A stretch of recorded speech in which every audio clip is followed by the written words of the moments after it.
Hello friends, இப்போ சப்பாத்திக்கு best side dish உருளைக்கிழங்கு கிரேவி எப்படி பண்ணுறதுன்னு பார்க்கலாம். ஒரு 5லேருந்து 6 உருளைக்கிழங்கு எடுத்து அதை வாஷ் பண்ணி 2ஆக கட் பண்ணி இப்படி குக்கரில் சேர்த்துக்கோங்க. இது கூட கொஞ்சம் தண்ணி ஊற்றி ஸ்டவ் ஆன் பண்ணி வச்சு குக்கரை க்ளோஸ் பண்ணிடுங்க. இப்போ இது 2 விசில் வரட்டும், அது வரைக்கும் வெயிட் பண்ணலாம். இது சப்பாத்திக்கு பெஸ்ட்டு சைடிஷாக இருக்கும். அடுத்து சப்பாத்தி மாவு ப்ரிப்பேர் பண்ணிடலாம்.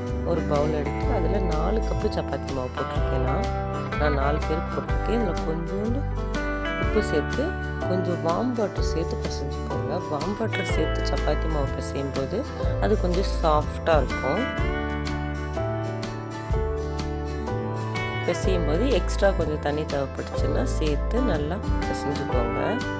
ரொம்ப திக்கான கன்சிஸ்டன்சியும் இல்லாமல் ரொம்ப லூஸாகவும் இல்லாமல் ஒரு மீடியமாக பிணைஞ்சிக்கோங்க. 1 ஸ்பூன் ஆயில் விட்டு பிசைஞ்சுக்கோங்க. அது ட்ரை ஆகாமல் இருக்கும். இந்த கன்சிஸ்டன்சியில் பிணைஞ்சிக்கோங்க. ஒரு அரை மணி நேரம் ரெஸ்ட் இருக்கட்டும். இப்போ குக்கர்லேருந்து விசில் இறங்கிருச்சு.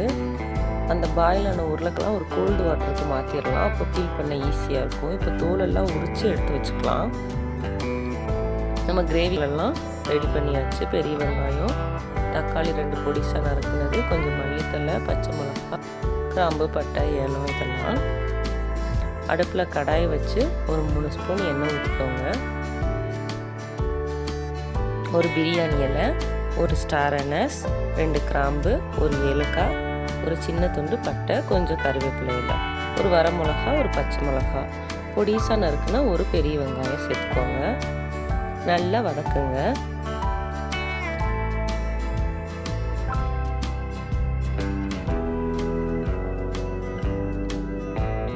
இது கூட ஒரு அரை ஸ்பூன் மஞ்சத்தூளும் உப்பு தேவையான அளவும் சேர்த்துக்கலாம். உப்பு சேர்க்கும் போது வெங்காயம் வதங்குற டைம் கொஞ்சம் சீக்கிரம் இருக்கும். இந்த அளவுக்கு வதங்கினோடனே நம்ம பொடிசாக கட் பண்ணி வச்ச 2 தக்காளியை இது கூட சேர்த்துக்கலாம். தக்காளியும் வெங்காயமும் நல்லா வதங்கட்டும்.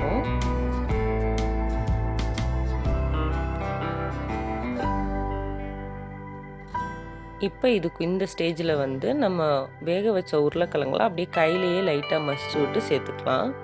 ஒரு சில முழுசாக இருக்கும், சிலது மசிஞ்சிருக்கும். இது சாப்பிடும்போது நல்லாயிருக்கும். எல்லா உருளைக்கிழங்கையும் இப்படி கையிலேயே மசிச்சு சேர்த்துக்கோங்க.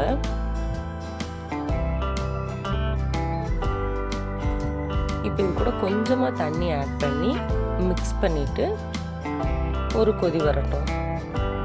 அதுக்குள்ளே மிக்ஸி ஜார் எடுத்து வச்சுக்கலாம். நம்ம அதில் 5லேருந்து 6 ஸ்லைஸ் தேங்காய் சேர்த்துக்கலாம். 1 ஸ்பூன் சோம்பு, 1 ஸ்பூன் பொட்டுக்கடலை, ஒரு சின்ன துண்டு பட்டை. இதை நல்லா மையாக அரைச்சிக்கோங்க. அரைச்ச இந்த விழுதை கிரேவியில் சேர்த்துக்கலாம்.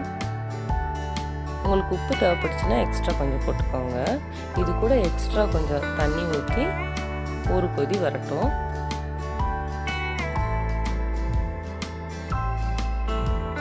கொதிச்சிருச்சு. இந்த ஸ்டேஜில் மல்லித்தலை தூவி விட்டுக்கலாம். இப்போ நம்மளோட உருளைக்கிழங்கு கிரேவி ரெடி ஆயிடுச்சு. ஸ்டவ் ஆஃப் பண்ணிட்டு வேற ஒரு பவுலுக்கு ட்ரான்ஸ்ஃபர் பண்ணிடலாம். இப்போ சப்பாத்தி எப்பயும் போல் ரோல் பண்ணி தேய்ச்சி போட்டு எடுத்துக்கலாம்.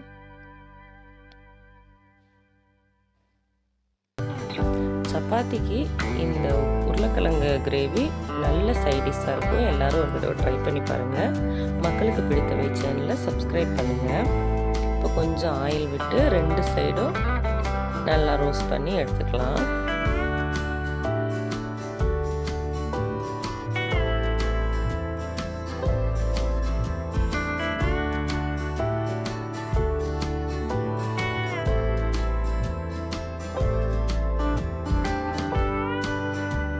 சப்பாத்தி ரெடி ஆயாச்சு. இப்போ நம்ம டேஸ்டியான சப்பாத்தி உருளைக்கிழங்கு கிரேவி ரெடி. எல்லாரும் ட்ரை பண்ணி பாருங்கள். தேங்க்யூ.